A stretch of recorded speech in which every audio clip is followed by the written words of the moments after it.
Hello दोस्तों, हमारे इस यूट्यूब चैनल में आपका बहुत बहुत स्वागत है। दोस्तों, अगर आप भी Bihar state power holding company limited में टेक्नीशियन ग्रेड 3 परीक्षा की तैयारी कर रहे हैं फ्रेंड्स, तो ये वीडियो आपके लिए बहुत ही उपयोगी होने वाली है। फ्रेंड्स, आपको बताते चला कि इलेक्ट्रीशियन थ्योरी में टोटल 18 चैप्टर हैं और सभी चैप्टर का हम बारी बारी से एमसीक्यू ला रहे हैं। तो फ्रेंड्स, इससे एक भी प्रश्न जो है एग्जाम में बाहर नहीं रहते हैं, तो ये वीडियो काफ़ी इंपॉर्टेंट हो जाता है फ्रेंड। अभी तक हम टोटल 8 चैप्टर जो है वीडियो अपलोड कर दिए हैं। जरूर जाकर अपना रिवीजन लगातार जारी रखें। और आज हम लोग जो देखेंगे फ्रेंड्स, आज 9वां चैप्टर देखेंगे। आप देख सकते हैं 9वां चैप्टर का ये पार्ट 1 है। क्वेश्चन की संख्या थोड़ी ज़्यादा रहने के कारण ये पार्ट 2 इसका भी आएगा। और आज हम लोग देखेंगे फ्रेंड ट्रांसफार्मर। इससे पहले हम लोगों ने देखा था ट्रांसफार्मर वाइंडिंग को, लेकिन आज जो है ट्रांसफार्मर को देखेंगे। चलिए इसकी शुरुआत करते हैं। जो भी चैनल पर नए हो, चैनल को सब्सक्राइब करके बेल आइकन को जरूर ऑन कर दीजिएगा फ्रेंड्स। और नीचे डिस्क्रिप्शन में टेलीग्राम का लिंक दिया है, आप जुड़ जाए। इसका पीडीएफ आपको टिक लगा हुआ वहाँ मिल जाएगा, उसे भी आप जरूर देखकर रिवीजन करते रहें। तो चलिए फ्रेंड देखते हैं पहला क्वेश्चन क्या है ट्रांसफार्मर चैप्टर से। तो देख सकते हैं फ्रेंड क्या है। पहला क्वेश्चन है, सिलिका जेल का प्रयोग किया जाता है। तो फ्रेंड, सिलिका जेल का प्रयोग कहाँ किया जाता है, किस रूप में किया जाता है? तो 4 ऑप्शन दिए गए, इसका करेक्ट आंसर क्या हो जाएगा फ्रेंड्स? ऑप्शन सी हो जाएगा, नमी सुखाने हेतु। सिलिका जेल का प्रयोग कहाँ करते हैं? नमी सुखाने हेतु, ऑप्शन सी। अगला प्रश्न देख सकते हैं। 2 नंबर प्रश्न क्या है? प्रश्न है, ट्रांसफार्मर किस सिद्धांत पर कार्य करता है? तो फ्रेंड्स, ये लगभग सभी को पता होगा। ऑप्शन इसका बी हो जाएगा correct answer friend. Mutual induction पर जो है ट्रांसफार्मर किस सिद्धांत पर कार्य करता है, तो इसका करेक्ट आंसर हो जाएगा ऑप्शन बी, म्यूचुअल इंडक्शन। अगला प्रश्न देख सकते हैं क्या है। 3 नंबर प्रश्न है, देख सकते हैं क्या है। 2 ट्रांसफार्मरों के समांतर प्रचालन के लिए अनिवार्य में से क्या नहीं है? तो फ्रेंड्स, क्या हो जाएगा इसका करेक्ट आंसर?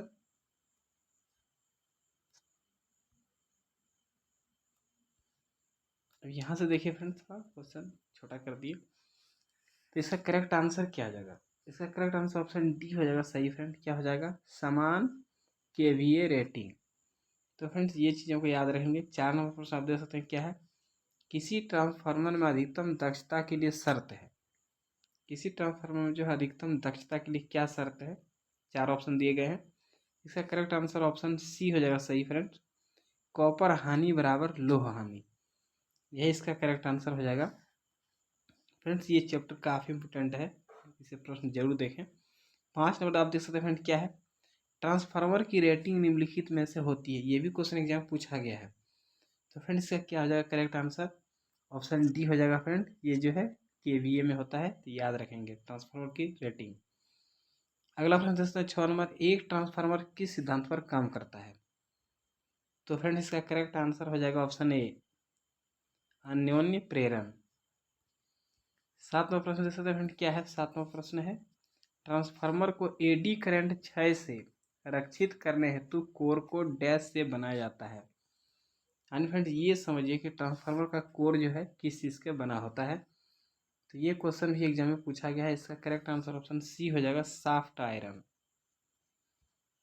अगला प्रश्न देख सकते हैं क्या है। 8वां प्रश्न है, एक ट्रांसफार्मर की प्राथमिक और द्वितीयक वाइंडिंग के बीच फेज का अंतर है। तो फेज का अंतर कितना होता है फ्रेंड्स? ऑप्शन ए हो जाएगा सही, 180 डिग्री। अगला प्रश्न 9 नंबर आप देख सकते हैं क्या है प्रश्न फ्रेंड। संलग्न चित्र में दर्शाया गया ट्रांसफार्मर है।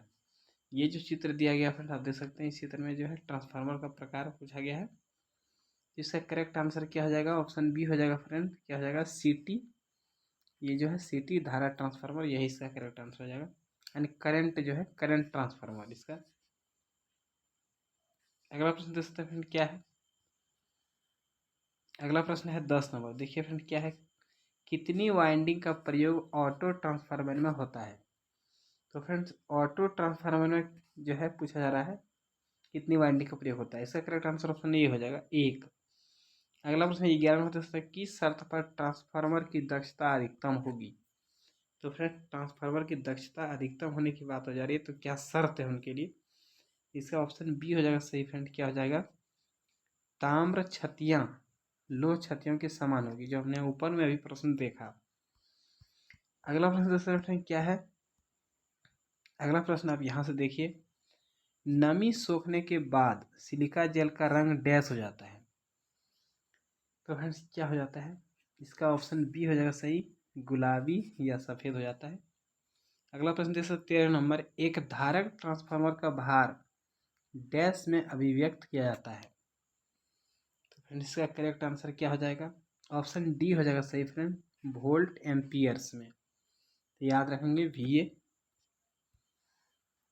अगला प्रश्न देख सकते हैं 14वां प्रश्न है, करंट ट्रांसफार्मर के प्राइमरी सर्किट में जब करंट प्रवाहित हो रहा हो तब सेकेंडरी परिपथ को क्या करते हैं? सेकेंडरी परिपथ को यही पूछा जा रहा है। तो फ्रेंड्स इसका करेक्ट आंसर की बात करें, ऑप्शन ए हो जाएगा सही, खुला नहीं रखा जाता है। फ्रेंड्स याद रखेंगे, जब करंट ट्रांसफार्मर के प्राइमरी सर्किट में जब करंट प्रवाहित हो रहा होता है तो सेकेंडरी को हम लोग खुला नहीं रखते हैं। अगला प्रश्न देख सकते हैं 15वां प्रश्न है, ट्रांसफार्मर में कंजर्वेटर का कार्य होता है। तो ट्रांसफार्मर में कंजर्वेटर का क्या कार्य है? तो यही आपसे पूछा गया है। तो फ्रेंड 4 ऑप्शन में जो है क्या हो जाएगा सही? इसका ऑप्शन डी हो जाएगा सही, तेल के तापक्रम में परिवर्तन के कारण तेल में फैलाव एवं संकुचन की देखभाल करना इस कंजर्वेटर का कार्य है।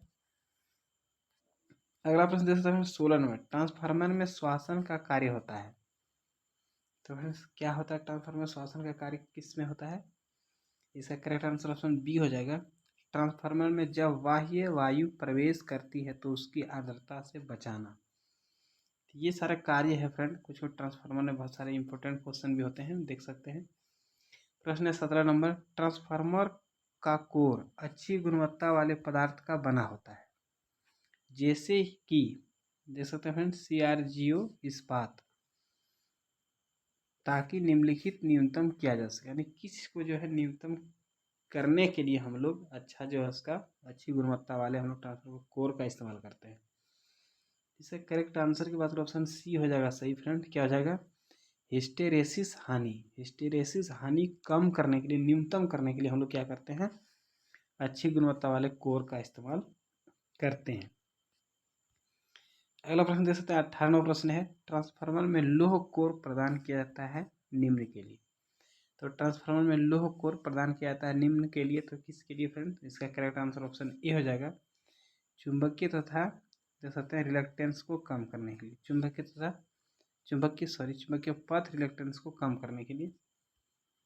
अगला प्रश्न देख सकते हैं 19वां प्रश्न है, ट्रांसफार्मर में मुक्त सर्किट परीक्षण निष्पादित करते हैं। तो इससे क्या हो जाएगा? करेक्ट आंसर ऑप्शन ए हो जाएगा सही फ्रेंड, क्या हो जाएगा? रेटेड ट्रांसफार्मर वोल्टता के साथ। अगला प्रश्न देख सकते हैं 20 नंबर प्रश्न है, क्या प्रश्न है? प्राइमरी वाइंडिंग के मध्य प्रवाहित धारा के द्वारा उत्पन्न फ्लक्स किसमें EMF प्रेरित करता है? तो फ्रेंड्स इस चीज़ को याद रखेंगे, इसका करेक्ट आंसर ऑप्शन सी हो जाएगा सही, क्या हो जाएगा? प्राइमरी वाइंडिंग और सेकेंडरी वाइंडिंग दोनों में। तो ये चीज़ फ्रेंड्स याद रखेंगे, फ्लक्स किसमें जो है EMF प्रेरित करता है, तो प्राइमरी वाइंडिंग और सेकेंडरी वाइंडिंग। अगला प्रश्न देख सकते हैं 21वां प्रश्न है, ट्रांसफार्मर की शून्य भार धारा प्रयुक्त वोल्टता के पश्चगामी होती है। तो इसका क्या हो जाएगा करेक्ट आंसर? ऑप्शन सी हो जाएगा सही फ्रेंड, क्या हो जाएगा? 75 डिग्री से, याद रखेंगे। अगला प्रश्न देख सकते हैं 22 नंबर है, किसी ट्रांसफार्मर का लघु पथ परीक्षण देता है। तो क्या हो जाएगा इसका करेक्ट आंसर? ऑप्शन ए हो जाएगा सही फ्रेंड, समतुल्य प्रतिरोध और क्षरण प्रतिघात। अगला प्रश्न देख सकते हैं फ्रेंड क्या है? 23वां प्रश्न है, ट्रांसफार्मरों में गुंजन रव का कारण है। तो क्या कारण है फ्रेंड्स? ट्रांसफार्मर में जो है देख सकते हैं ह्यूमिंग नॉइज का क्या कारण है? इसका करेक्ट आंसर की बात तो ऑप्शन डी हो जाएगा सही फ्रेंड, क्या हो जाएगा? चुंबकीय विरूपण। अगला प्रश्न देख सकते हैं 24वां प्रश्न है, क्या है? एक शक्ति ट्रांसफार्मर में भंवर धारा क्षति कम की जा सकती है। तो फ्रेंड्स भंवर धारा क्षति कम की जा सकती है क्या कारण करके? मतलब इसमें 4 ऑप्शन दिए गए हैं, इसका करेक्ट आंसर ऑप्शन ए हो जाएगा सही फ्रेंड, क्या हो जाएगा? पटलीकरण की मोटाई कम करके। मोटाई को हम लोग कम करके जो है भंवर धारा की क्षति कम कर सकते हैं। अगला प्रश्न दे सकते हैं फ्रेंड क्या है, 25वां प्रश्न दे सकते हैं, उच्चतर वोल्टेज से निम्नतर वोल्टेज या विपरीत एसी से रूपांतरित करने वाला उपकरण कहलाता है। तो फ्रेंड्स देख सकते हैं इसका क्या हो जाएगा करेक्ट आंसर। इसका ऑप्शन बात करें, ऑप्शन डी हो जाएगा सही, ट्रांसफार्मर। ट्रांसफार्मर क्या करता है फ्रेंड्स, मतलब हाई वोल्टेज को निम्न वोल्टेज करके जो है सप्लाई करता है। ये चीज़ों को याद रखेंगे। अगला प्रश्न देख सकते हैं 26 नंबर, ट्रांसफार्मरों पर खुला पथ परीक्षण निम्नलिखित मापने के लिए किया जाता है। तो किस चीज़ को मापने के लिए ऐसा करते हैं, तो इसका करेक्ट आंसर ऑप्शन ए हो जाएगा, क्रोड हानि। क्रोड हानि को मापने के लिए हम लोग जो है खुला पथ परीक्षण का प्रयोग करते हैं। अगला प्रश्न देखते हैं 27वां प्रश्न है, ट्रांसफार्मर में आवृत्ति में बदलाव के साथ, आवृत्ति में जब बदलाव होता है फ्रेंड्स तो क्या होता है, 4 ऑप्शन दिया गया है। इसका करेक्ट आंसर ऑप्शन सी हो जाएगा, तांबे की छत्तियां अपरिवर्तित रहती है। अगला प्रश्न देख सकते हैं फ्रेंड क्या है, 28वां प्रश्न है। प्रश्न है, ट्रांसफार्मर निम्न पर आवृत्ति में परिवर्तन होने पर न्यूनतम प्रभावित होता है। इसका करेक्ट आंसर की बात करें फ्रेंड्स, ऑप्शन सी हो जाएगा सही, इकाई शक्ति गुणक, यही इसका करेक्ट आंसर हो जाएगा। 29वां प्रश्न आप देख सकते हैं क्या है, ट्रांसफार्मर में भंवर धारा हानियां निम्न में होती है। तो फ्रेंड्स किस में होती है, इसका करेक्ट आंसर की बात करें ऑप्शन बी हो जाएगा सही, कोर में होती है। 30वां प्रश्न देख सकते हैं, ट्रांसफार्मर के चुंबकीय घटक का शक्ति गुणक होता है। तो क्या होता है फ्रेंड, ट्रांसफार्मर के चुंबकीय घटक का शक्ति गुणक क्या होगा, इसका करेक्ट आंसर ऑप्शन डी हो जाएगा, शून्य होता है फ्रेंड। अगला प्रश्न देख सकते हैं क्या है, 31 नंबर है, यानी स्पंद जिसको पल्स बोलते हैं, ट्रांसफार्मर में निम्न का प्रयोग करते हैं। तो फ्रेंड्स ये जो है स्पंद ट्रांसफार्मर में किसका प्रयोग करते हैं, यही आपसे पूछा गया। ऑप्शन ए हो जाएगा इसका सही, फेराइट देख सकते हैं, फेराइट कोर का। अगला प्रश्न देख सकते हैं फ्रेंड 32वां प्रश्न है क्या है, देख सकते हैं प्रश्न है, ट्रांसफार्मर में कौन सी छत्ती भार के अनुसार अत्यधिक बदलती है। तो इसका करेक्ट आंसर हो जाएगा फ्रेंड ऑप्शन सी हो जाएगा, तांबा हानि। अगला प्रश्न 33 नंबर, इनमें से कौन सा एक स्टेप अप ट्रांसफार्मर के बारे में सही है। तो फ्रेंड 4 ऑप्शन में जो है एक ही चीज़ सही है, तो इस चीज़ को आप याद रखें फ्रेंड, क्या हो जाएगा इसका करेक्ट आंसर, इसका ऑप्शन बी हो जाएगा सही फ्रेंड। ये जो है N S greater than equal to जो ये दिया है ग्रेटर देन एन पी, तो ये याद रखेंगे फ्रेंड। अगला प्रश्न देख सकते हैं क्या हो जाएगा, 34वां प्रश्न देखिए, ट्रांसफार्मर कोर के निर्माण में प्रयुक्त सामग्री है। तो फ्रेंड्स ट्रांसफार्मर कोर के जो निर्माण में पूछा जा रहा है आपसे, क्या सामग्री होता है इस्तेमाल, ऑप्शन डी हो जाएगा, सिलिकॉन स्टील सॉरी।